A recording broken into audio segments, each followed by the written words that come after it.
ब्रह्मांड के गहरे सन्नाटे को चीरते हुए एक अजीब ऑब्जेक्ट हमारी तरफ बढ़ रहा है जो साइज में मैनहट्टन सिटी से भी बड़ा है और शायद नवंबर के महीने में ये ऑब्जेक्ट हमारे सबसे करीब पहुंच जाएगा। मैनहट्टन सिटी से भी बड़ा स्पेसक्राफ्ट हमारे धरती की ओर बढ़े जा रहा है। But this does not look like a comet. An alien probe heading towards Earth. क्या एलियंस फाइनली हमारे पास आ चुके हैं? ना ही तो ये एस्ट्रॉइड है, ना ही कोई टिपिकल कॉमेट। कुछ साइंटिस्ट का तो कहना है कि ये एलियन प्रोब भी हो सकता है। On the 1st of July, NASA detected a mysterious object speeding toward Earth. 3I Atlas, as it's called. इससे पहले भी 2017 में ओमुआमुआ नाम का एक इंटरस्टेलर ऑब्जेक्ट अर्थ के पास से गुजरा था, जिसे एलियन स्पेसशिप तक बोल दिया गया। फिर 2019 में बोरिसोव, एक और इंटरस्टेलर ऑब्जेक्ट, और अब 2025 में 3I/Atlas। क्या ये तीनों सिर्फ एक कोइंसिडेंस है या फिर किसी इंटेलिजेंट सिविलाइजेशन की तरफ से भेजा गया एक एडवांस स्पेसशिप? स्पेस में हर वक्त हजारों कॉमेट्स और एस्ट्रॉइड्स ट्रैवल करते रहते हैं, लेकिन इंटरस्टेलर ऑब्जेक्ट एक ऐसा विजिटर होता है जो हमारे सोलर सिस्टम से नहीं बल्कि किसी दूसरे स्टार सिस्टम से आता है। ऐसे ऑब्जेक्ट्स का पाथ बिल्कुल अलग होता है क्योंकि ये हाइपरबोलिक ऑर्बिट में ट्रैवल करते हैं और सन की ग्रेविटी से बंधे नहीं होते। पहली बार ऐसा ऑब्जेक्ट 2017 में मिला था जिसका साइंटिस्ट ने नाम रखा था ओमुआमुआ। इस ऑब्जेक्ट की कोई टेल नहीं थी और ये सिगार शेप का था। ये साइंटिस्ट को इतना अजीब लगा कि साइंटिस्ट ने इसे एलियन प्रोब तक कह दिया, जिसके बाद 2019 में मिला 2I/बोरिसोव, एक प्रॉपर कॉमेट जैसा ऑब्जेक्ट लेकिन हमारे सोलर सिस्टम से बाहर का। और अब 2025 में आया है तीसरा विजिटर 3I/Atlas। ये ऑब्जेक्ट कोई छोटा मोटा ऑब्जेक्ट नहीं है बल्कि इसका साइज मैनहट्टन सिटी से भी बड़ा है और साइंटिस्ट के अकॉर्डिंग शायद ये 10 बिलियन साल पुराना हो सकता है। सबसे खास बात यह है कि इसका ओरिजिन मिल्की वे का थिक डिस्क है, जहाँ के स्टार्स हमारे सन से भी ज्यादा पुराने हैं। तो क्या ऐसा नहीं हो सकता कि ये सिर्फ एक इंटरस्टेलर ऑब्जेक्ट नहीं है बल्कि किसी एडवांस सिविलाइजेशन का स्पेसशिप है जिसे हम सिर्फ एक कॉमेट समझ रहे हैं? अक्टूबर 2017 हवाई के टेलीस्कोप ने स्काई में एक अजीब ऑब्जेक्ट डिटेक्ट किया। नाम दिया गया ओमुआमुआ। हवाईयन लैंग्वेज में इसका मतलब होता है मैसेंजर फ्रॉम फार या फिर दूर से आया मेहमान। लेकिन ये कोई नॉर्मल विजिटर नहीं था, ना ही इसका शेप किसी एस्ट्रॉइड जैसा था और ना ही इसके पास कोई टेल थी जैसे कॉमेट के पास होती है। इस ऑब्जेक्ट का शेप किसी सिगार के शेप का था और इतना फास्ट था कि ये सन की ग्रेविटी को तोड़ता हुआ निकल गया।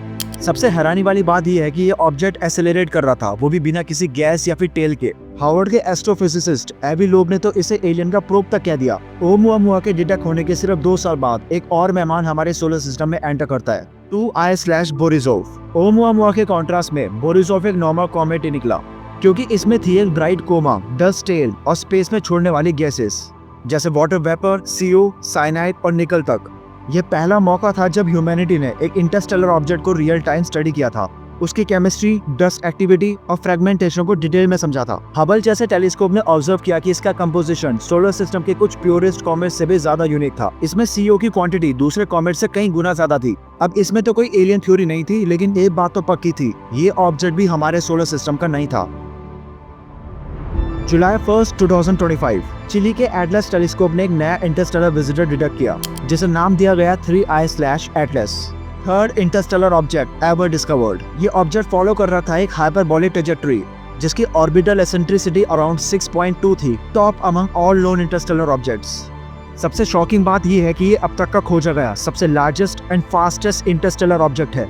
इसके साइज के बारे में एग्जैक्ट तो नहीं पता, लेकिन साइंटिस्ट का मानना है कि इसका रेडियस करीब 11 किलोमीटर का हो सकता है।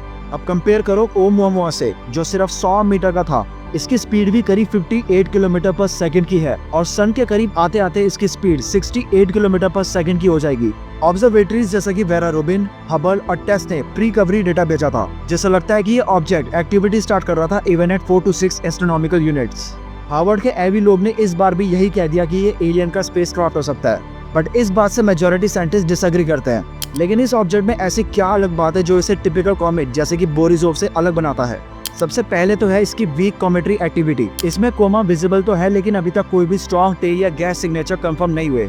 स्पेक्ट्रोस्कोपी में अभी तक CN, CO और C2 जैसे कॉमेट्री गैसेस कंपाउंड क्लियरली नजर नहीं आए, जो कि एक्सेप्टेड भी है क्योंकि अभी ऑब्जेक्ट बहुत ही दूर है। लेकिन इसका मास लॉस रेट सिर्फ 0.3 to 4 kg/s का एस्टिमेट हुआ है, जो कि बहुत वीक है। दूसरा क्लू है कि इसका ऑर्बिट और स्पीड का कॉम्बो एसेंट्रिसिटी 6.2 है और परमिएबिलिटी वेलोसिटी 58 किलोमीटर पर सेकंड है और इसी वजह से कई साइंटिस्ट ने इसे एलियन का स्पेसशिप भी कह दिया। साइंस के सब डेटा के हिसाब से ये एक नेचुरल इंटरस्टेलर कॉमेट ही लग रहा है, लेकिन इसकी असली सच्चाई हमें सितंबर से अक्टूबर के महीने में पता लगेगी, जब ये अर्थ के बहुत करीब से गुजरेगा। साइंटिस्ट ने स्पेक्ट्रोस्कोपी से पता लगाया कि इसका सरफेस रेडिश है और इसके अंदर वाटर आइस और सिलिका डस्ट हो सकती है। साथ ही ब्राइटनेस ट्रैकिंग से पता लगा कि ये ऑब्जेक्ट वीकली एक्टिव है।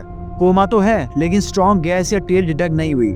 और शायद इन्हीं सब की वजह से साइंटिस्ट का कहना है कि ये 11 किलोमीटर का ऑब्जेक्ट कोई रैंडम कॉमेट नहीं है बल्कि एक इंटरस्टेलर विजिटर है। जब से 3I/Atlas डिटेक्ट हुआ है, दुनिया भर के एस्ट्रोनॉमर्स ने इस ऑब्जेक्ट को माइक्रोस्कोपिक लेवल पे स्टडी करना शुरू कर दिया। नासा, यूरोपियन स्पेस एजेंसीज और दूसरे इंटरनेशनल ऑब्जर्वेटरीज इसके ब्राइटनेस, रिफ्लेक्टिविटी और डस्ट एक्टिविटी को ट्रैक कर रहे हैं। स्पेक्ट्रोस्कोपी से ये जानने की कोशिश की जा रही है कि इसका सरफेस किस तरह का है और क्या ये कोई पुराना एंशिएंट फ्रैगमेंट है या किसी दूर प्लेनेटरी सिस्टम का ऑब्जेक्ट है। लेकिन साइंस एंड फैक्ट्स के अलग एक और दुनिया है इंटरनेट की। ट्विटर, रेडिट, इंस्टाग्राम और यहाँ तक कि यूट्यूब पे कुछ लोग कह रहे हैं कि ये कोई एलियन का स्पेसशिप है, बट रियलिटी ये है कि इसके बारे में सच किसी को नहीं पता। लेकिन मैं जो सिर्फ साइंस बेस्ड वीडियोस बनाता हूँ, मेरी रिस्पॉन्सिबिलिटी बनती है कि मैं आपके सामने सिर्फ फैक्ट्स की बातें करूँ, ना कि कॉन्स्पिरेसीज की। हालांकि ये ऑब्जेक्ट हमसे अभी बहुत दूर है, इसलिए इसके बारे में कुछ भी कंफर्म करना सही नहीं होगा। और जब ये सन के बहुत करीब आ जाएगा तब हम इसकी असली सच्चाई जान पाएंगे। ये एलियन स्पेसशिप है या नहीं ये तो वक्त ही बताएगा, पर इतना जरूर है, यूनिवर्स में जितना हम जानते हैं उससे कई गुना ज्यादा हम अनदेखा कर चुके हैं। और इस चैनल पे हम इन्हीं सब साइंस फैक्ट्स को डीपली एनालाइज करते हैं। So make sure to subscribe the channel, क्योंकि यूनिवर्स में ऐसी बहुत सारी मिस्ट्रीज हैं जो हम साथ में सॉल्व करने वाले हैं। तब तक के लिए all hail to the Cosmos.